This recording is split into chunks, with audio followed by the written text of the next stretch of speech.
السلام عليكم ورحمة الله وبركاته. نحمده ونستعينه ونستغفره ونؤمن به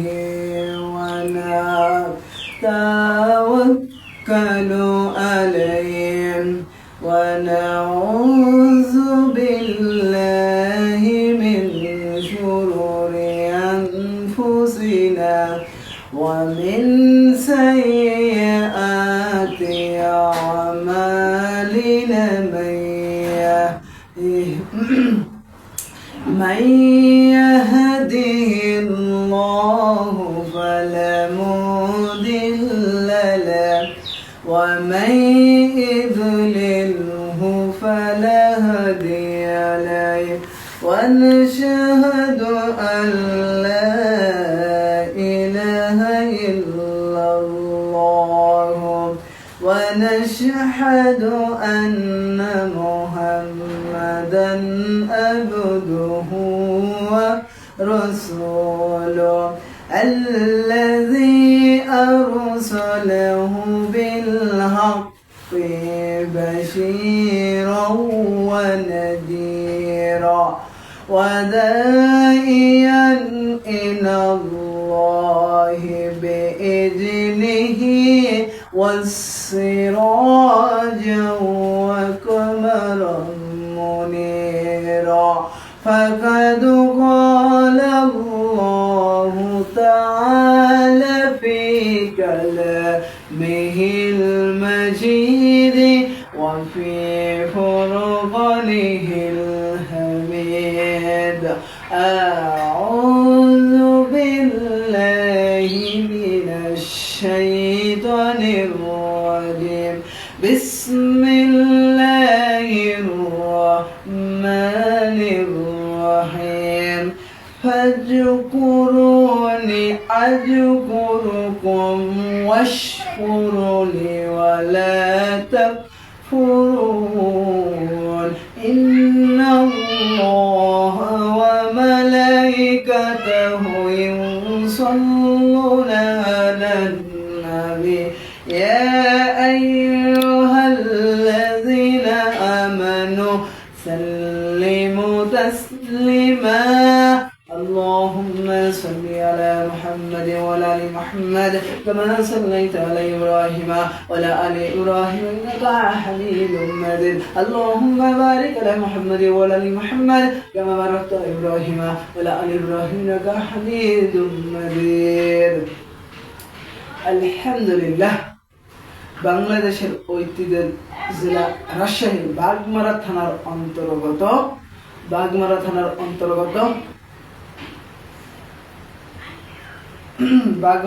অন্তর্গত একটি ইসলামী মহাসম্মেলন করতে পারে আমরা খুশি হয়েছি না বেদার? আমরা সবাই বলি আলহামদুলিল্লাহ, শুকরিয়া আদায় করে নিই, সবাই বলুন আলহামদুলিল্লাহ।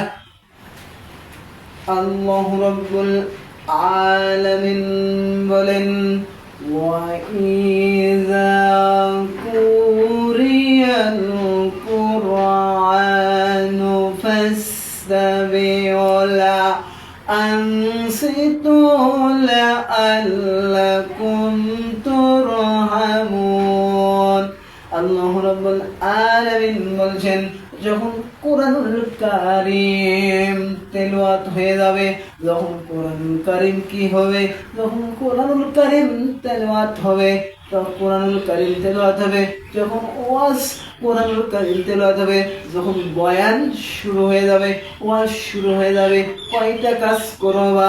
দুইটি কাজ করবা। এক নম্বর কাজ মনোযোগ সহকারে শুনবা, দুই নম্বর চোখ থাকবা, 1 নম্বর কি করবা, 1 নম্বর চুপ থাকবা, 2 নম্বর মনোযোগ সহকারে শুনবা। লাআল্লাকুম তুরহামুন, তোমাদের পক্ষ থেকে আমার রহমত নাযিল হয়ে যাবে। ওয়া ইযা কুরিয়াল কুরআনু ফাসতাবিউ ওয়া আনসিতু লাআল্লাকুম তুরহামুন, আমি আল্লাহর পক্ষ থেকে তোমাদের উপর রহমত বর্ষিত হয়ে যাবে, রহমত নাযিল হয়ে যাবে। এই যে এত মানুষের ঢল, আল্লাহর কসম করে বলি, এটা কোনো বান্দার আকর্ষণ নয়, এটা হলো কোরআনুল কারীমের আকর্ষণ। এটা হলো কিসের আকর্ষণ?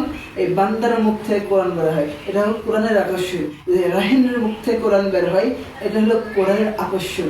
এটা হলো লাউহে কোরআনের আকর্ষণ, এটা হলো লাউহে কোরআনের আকর্ষণ।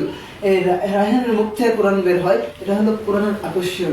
এখানে মানুষ এসে চোখের পানি ফেলে আল্লাহর প্রেমের সম্পৃক্ত হয়ে যায়। এর থেকে বড় থিয়েটার হয়, সেখানে অনেক ভিড় হয়, সেখানে অনেক ভিড় হয়, সেখানে অনেক মানুষের তাল হয়, সেখানে অনেক মানুষের ভিড় জমজম হয়, ভিড় জমজম হয়। আর এখানে সব আল্লাহর প্রেমের শান্তিতে চোখের পানি ফেলে গুনাহ মাফ করে নিয়ে আল্লাহর প্রেমের শান্তিতে চলে যায়। এটাই হলে লাউহে তাফসীর মাহফিলের আকর্ষণ, এটাই হলো লাউহে হাদিসের আকর্ষণ। এর থেকে বড় থিয়েটার হয়, সেখানে জুতা নিক্ষেপ, সেখানে হয় কি জুতা নিক্ষেপ, সে এর থেকে বড় থিয়েটার হয়, সেখানে জুতা নিক্ষেপ। এর থেকে বড় কনসার্ট হয়, সেখানে কি হয় জুতা নিক্ষেপ, সেখানে দিলে কি হয় কিলাকিলি, সেখানে দিলে কি হয় ঘুতাঘুতি। আর এখানে সবাই আল্লাহর প্রেমের শান্তিতে সব চলে যায়। এটাই হলো লাউহে হাদিসের তফাৎ, ঠিক কিনা? আল্লাহ রাব্বুল আলামিন বলেন, قل إن الصلاة ونسكي ومحياي ومماتي لله رب العالمين। আল্লাহ রাব্বুল আলামিন বলছেন, হে নবী আপনি বলুন, আপনি বলুন, আমার নামাজ, আমার কুরবানি, আমার জীবন, আমার মৃত্যু সবটাই দিতে হবে আল্লাহর জন্য। বল ইন্না সলাতি ওয়া নুসুকি ওয়া মাহইয়ায়া ওয়া মামাতি লিল্লাহি রাব্বিল আলামিন। তাহলে আল্লাহ রাব্বুল আলামিন কবুল করবেন। খলিফাতুল মুসলিমিন হযরত ওমর, আমার আল্লাহর খলিফা, হঠাৎ করে বসে আছেন আজ দরবারে। হঠাৎ করে এক বুড়িমা তার যুবতী মেয়েকে নিয়ে হাজির। খলিফাতুল মুসলিমিন হযরত ওমর বলছেন, বুড়িমা কি হয়েছে? আপনার ছেলে আবু শামা আমার মেয়েকে ধর্ষণ করেছে, এটার আমি অভিযোগ করলাম, কেস করলাম, মামলা করলাম, এটার আমি বিচার চাই। বুড়িমা আপনি দাঁড়ান, আমি বাড়িতে প্রবেশ করি। বাড়ির ভিতরে প্রবেশ করলেন, হঠাৎ দেখে আবু শামা খাবার খাচ্ছেন। আবু শামাকে জিজ্ঞাসা করতেন খলিফাতুল মুসলিমিন হযরত ওমর, আবু শামাকে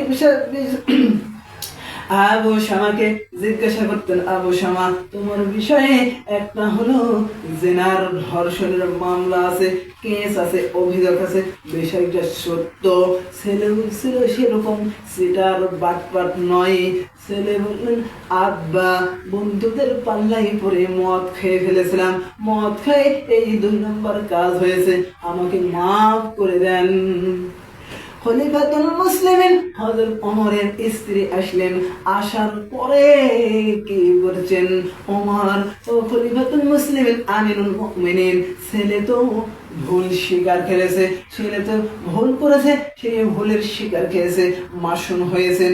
তো ওকে গরিব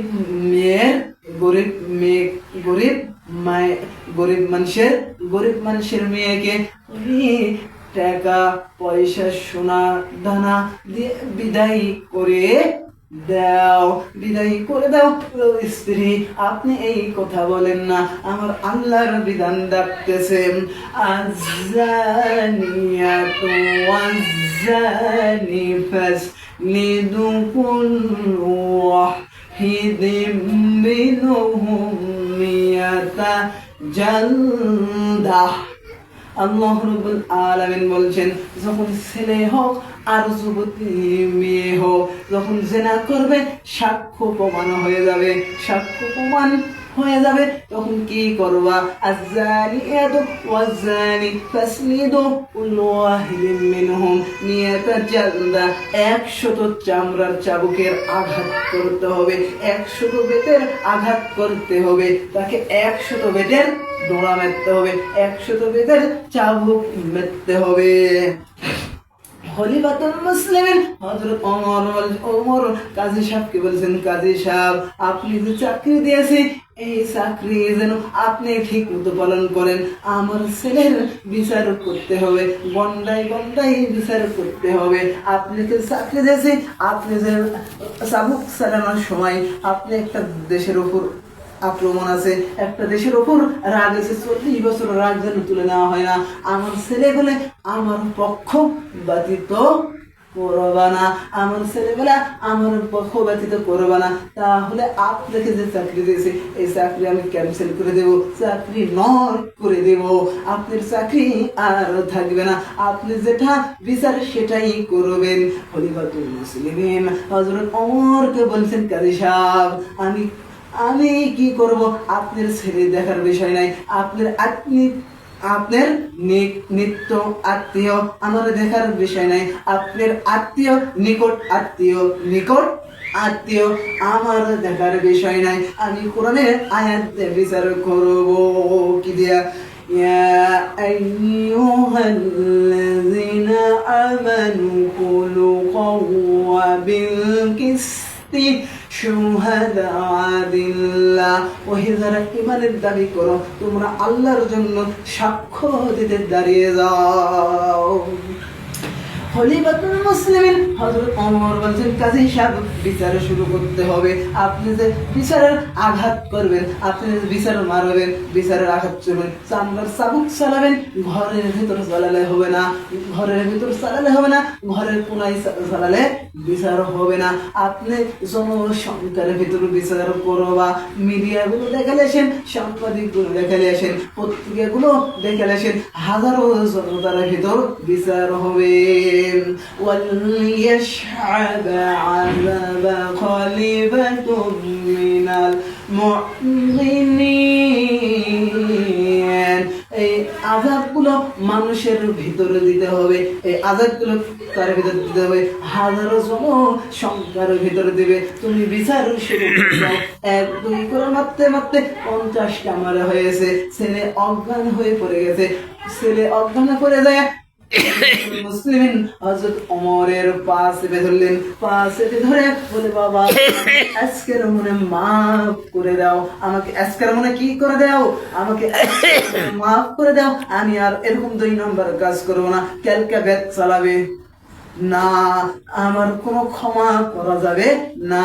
খলিফাতুল মুসলিমিন ওমরের স্ত্রী হাউমাউ করে কাঁদা অজ্ঞান হয়ে মাটিতে পড়ে গেছে, পড়ে দিয়ে বলছেন, খলিফা আজকের মনে মাফ করে দেন, মাফ করে দেন না। তারপর মারতে মারতে 80টা বেত চালানো হয়েছে, 80টা